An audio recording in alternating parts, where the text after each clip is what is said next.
এই সচিবালয়ের ভিতরে একটা কুকুর পাওয়া গেছে। দেশের সর্বস্থান সচিবালয় 7 তলার ভিতরে ভাই কুকুর গেল কই থেকে? কুকুরটা গেল কই থেকে? সেখানে যে সার্কিট হলো, আপনাদের সিকিউরিটি গার্ডটা কি বাল ফালাইছে ভাই? আপনাদের সিকিউরিটি গার্ডটা কই? পুলিশ কই? একজন ফায়ার সার্ভিসের কর্মীরা ট্রাক চাপা দিয়ে চলে গেল।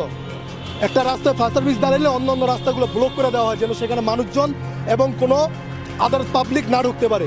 সেই জায়গায় কিভাবে একটা ট্রাক ঢুকলো, ঢুকে একটা ফায়ার সার্ভিসের কর্মীকে চাপা দিয়ে গেল যেন কাজটা আরও রিল্যাক্সে হয়, আরও ভালোভাবে আগুন ধরে, আগুন ধরার মাধ্যমে যেন সচিবালয় সব যত আকাম কুকাম করছেন সব ফাইল যেন পুড়ে যায়। সচিবালয় ভাই, আমার বাসাও 4 সাইডে 5টা 6টা সিসি ক্যামেরা আছে নিরাপত্তার জন্য। এটা সামান্য বিল্ডিং, এই প্রেস ক্লাবের আশেপাশে 4-5টা সিসি ক্যামেরা আছে শুধু নিরাপত্তার জন্য।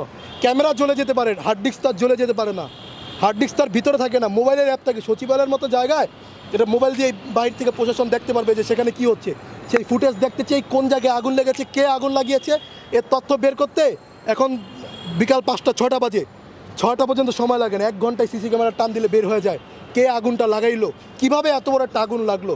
যখন সামান্য একটা তারে আগুন লাগবো সাথে সাথে ফায়ার অ্যালার্ম বেজে যায়। যে কোনো একটা ছোটোখাটো জায়গায় আগুন লাগলে ফায়ার অ্যালার্ম বেজে, অথচ বাংলাদেশের সর্বোচ্চ জায়গায় সচিবালয়ে আগুন লাগছে, এখানে কি ফায়ার অ্যালার্ম বাজে নাই? তোমাদের পুলিশ কর্মকর্তারা রাতের বেলা কি সেখানে ডিউটি করে না?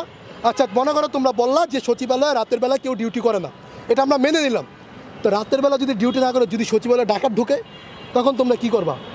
আগুনের বদলে যদি ডাকাত ঢুকতো তখন তোমরা কি করতে হবে আমারে বলো? যদি সেখানে আইন শৃঙ্খলা বাহিনী থাকতো, ঠিক আছে, তাহলে আগুন লাগার সাথে সাথেই ফায়ার এক্সিট যে ছোটো যে গ্যাসের বোতল আছে ওটা দিয়ে তোমরা নিভাই দিতে পারো, তল্পিট আগুন বাস। তোমাদের এত বড় সচিবালয়, অথচ 3টা তালায় আগুন লাগলো, যে 3টা তালায় তোমরা 3 মন্ত্রী বসো, বর্তমান 3 ধান্দাবাজ একসাথে, 3 বন্ধু একসাথে ধান্দাবাজি করে বেড়াও, 3টা একসাথে বসো, একদম সিটি হলে 3টা একসাথে, 3টার আগুন লাগছে। এখন আসিফ মাহমুদ সজীব ভুঁইয়া ফেসবুকে পোস্ট করে যে আমরা আওয়ামী লীগের দুর্নীতির বিরুদ্ধে অনেকগুলো রিপোর্ট তৈরি করেছিলাম, তাদের টাকা পয়সা সেগুলো সব মনে জ্বলে পুড়ে গেছে, আমি ঢাকায় আসছি। আরে বেটা, নাটক বাদ দে বেটা, আগুন লাগার আগে কেন এই পোস্ট করস যে আওয়ামী লীগের বিরুদ্ধে সকল তথ্য আসছে? আগুন লাগার বিরুদ্ধে কেন ওবায়দুল কাদেরকে গ্রেপ্তার করস?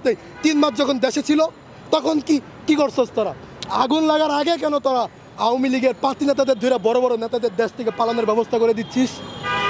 আপনার এই আন্দোলনের সবচেয়ে কুখ্যাত একজন খুনি আপনার ডিবি হারুন আমেরিকায় গেছে, এটা আপনারা জানেন, ইন্ডিয়া দিয়ে যায় নাই। গত 1.5 মাস আগের ঘটনা, ডিবি কার্যালয় থেকে শোনা কথা। গত 1.5 মাস আগে তাকে বাংলাদেশের এয়ারপোর্ট থেকে পার করে আমেরিকার পাসপোর্ট দিয়ে তিনি আমেরিকায় চলে গেছেন। কিভাবে গেল তাহলে? ডিবি হারুন কিভাবে দেশ থেকে পালালো? আওয়ামী লীগের লোকজন কিভাবে এখন পুনর্বাসন করে? বৈষম্য বিরোধী ছাত্র আন্দোলনের বিভিন্ন কমিটিতে, নাগরিক কমিটিতে আওয়ামী লীগের লোকজন কিভাবে ভিড় করে? আসিফ নাহিদ গতকালকে যে আপনার সচিবালয়ে আগুন লেগেছে, কোন কোন সেক্টরে আগুন লেগেছে জানেন? 7 নম্বর বিল্ডিংয়ে আগুন লেগেছে, সেটার হচ্ছে 7, 8, 9, 6 তলা হচ্ছে আসিফের কার্যালয়, 6 তলার একদম সোজা অপোজিটে হচ্ছে নাহিদের বসার রুম। এই জায়গাগুলোতে আগুন লাগলো।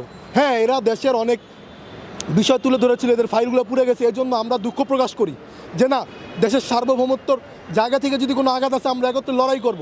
কিন্তু আপনারা দেখেন, বিএনপি পন্থী বা বিরোধী দলীয় যেসব সচিব, যেসব আমলারা আছে, তাদের কিন্তু তারা সাইড করে তারা একটা কিংস পার্টি নামে একটা পার্টি তৈরি করছে।